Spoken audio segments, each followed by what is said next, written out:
बिहार विधानसभा चुनाव 2025 में क्या हुआ? चुनाव परिणाम से सभी शौक में क्यों हैं? मोदी और नीतीश ने ऐसा क्या किया जिससे परिणाम सभी को अचंभित कर रहा है?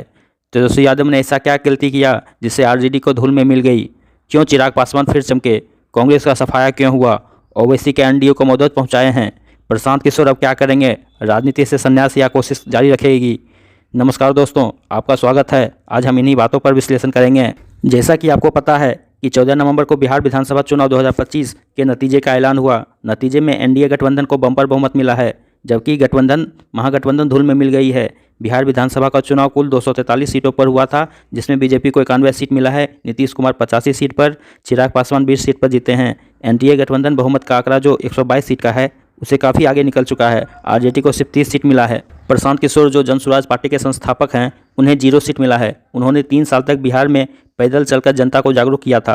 अब हम इस परिणाम के कारणों का विश्लेषण करेंगे। नीतीश कुमार इस चुनाव में असली नायक साबित हुए हैं। उन्होंने बिहार के जनता का विश्वास पूर्णतः जीत लिया है। नीतीश और मोदी की जोड़ी बिहार में चमत्कार किया है। नीतीश कुमार जंगलराज को बार बार दोहराते रहे। लालू यादव के कार्यकाल में हुए जघन्य अपराध को नौजवानों को बताया। नीतीश कुमार ने बिहार में 250 यूनिट बिजली फ्री किया है। 1 करोड़ महिलाओं को चुनाव से ठीक पहले 10,000 रुपये खाता में पहुंचाया और 2 लाख रोजगार देने का वादा किया। वो पूरे तनमन से चुनाव में प्रचार कर रहे थे। मोदी ने भी जंगलराज के बारे में अपनी रैली में काफ़ी दोहराया। मोदी ने फैक्ट्री लगाने का वादा किया तथा बिहार को विकास की राह पर ले जाने का भरोसा दिलवाया।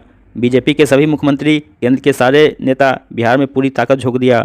अगर बीजेपी बिहार में हारती तो केंद्र सरकार पर इसका प्रतिकूल प्रभाव पड़ता।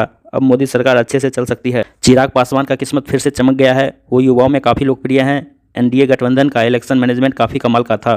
तेजस्वी यादव जो महागठबंधन के मुख्यमंत्री प्रत्याशी थे, वो अब मुख्यमंत्री नहीं बन पाएंगे। महागठबंधन के सभी घटक दल आपस में सामंजस्य नहीं बैठा पाए। कांग्रेस अपनी अलग चाल चल रहा था। राहुल गांधी बिहार चुनाव से ज़्यादा सक्रिय नहीं दिखा पाए। तेजस्वी के हर परिवार को नौकरी देने का वादा युवाओं को ज़्यादा उत्साहित नहीं कर पाया।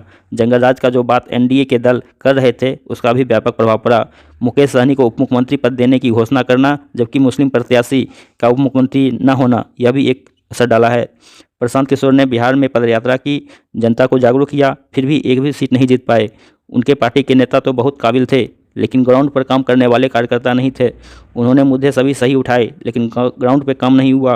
वो आगे सीट जीत सकते हैं अगर वह मेहनत से काम करते रहें। इस चुनाव ने देश को बता दिया है कि बिहार में जाति पाति से उठकर विकास के लिए वोट किया जा सकता है। बिहार ने तुष्टीकरण को नकार दिया है। इस चुनाव का प्रभाव बंगाल, असम, यूपी और आने वाले सभी चुनाव पर पड़ेगा। आपका क्या मानना है? बिहार चुनाव से देश को क्या संदेश दिया गया है? आप अपने सुझाव कमेंट में लिख सकते हैं। अगर आपने इस चैनल को सब्सक्राइब नहीं किया है तो तुरंत सब्सक्राइब कर लें। धन्यवाद।